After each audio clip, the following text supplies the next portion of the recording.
فرعون نے کہا اگر تم نشانی لے کر آئے ہو تو اگر سچے ہو تو لاؤ دکھاؤ۔ موسیٰ نے اپنی لاٹھی زمین پر ڈال دی تو وہ اسی وقت صریح اژدہا ہو گیا، اور اپنا ہاتھ باہر نکالا تو اسی دم دیکھنے والوں کی نگاہوں میں سفید براق تھا۔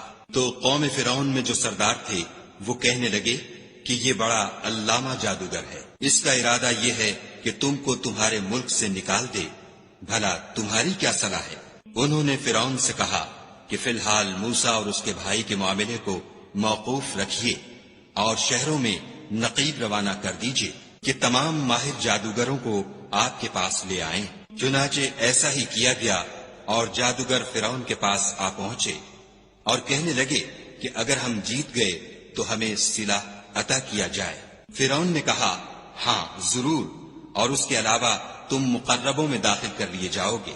جب فریقین روز مقررہ پر جمع ہوئے تو جادوگروں نے کہا کہ موسیٰ یا تو تم جادو کی چیز ڈالو یا ہم ڈالتے ہیں۔ موسیٰ نے کہا تم ہی ڈالو۔ جب انہوں نے جادو کی چیزیں ڈالی تو لوگوں کی آنکھوں پر جادو کر دیا، یعنی نظر بندی کر دی، اور لاٹھیوں اور رسیوں کے سانپ بنا بنا کر انہیں ڈرا ڈرا دیا اور بہت بڑا جادو دکھایا۔ اور اس وقت ہم نے موسیٰ کی طرف وحی بھیجی کہ تم بھی اپنی لاٹھی ڈال دو۔ وہ فوراً سانپ بن کر جادوگروں کے بنائے ہوئے سانپوں کو ایک ایک کر کے نگل جائے گی۔ پھر تو حق ثابت ہو گیا اور جو کچھ فرعونی کرتے تھے باطل ہو گیا، اور وہ مغلوب ہو گئے اور ذلیل ہو کر رہ گئے۔ اور یہ کیفیت دیکھ کر جادوگر سجدے میں گر پڑے اور کہنے لگے کہ ہم جہان کے پروردگار پر ایمان لائے، یعنی موسیٰ اور ہارون کے پروردگار پر۔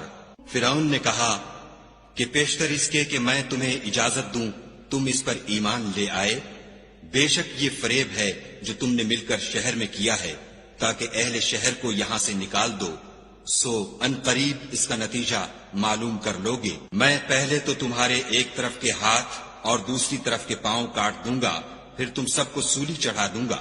وہ بولے کہ ہم تو اپنے پروردگار کی طرف لوٹ کر جانے والے ہیں، اور اس کے سوا تجھ کو ہماری کون سی بات بری لگی ہے کہ جب ہمارے پروردگار کی نشانیاں ہمارے پاس آ گئیں تو ہم ان پر ایمان لے آئے۔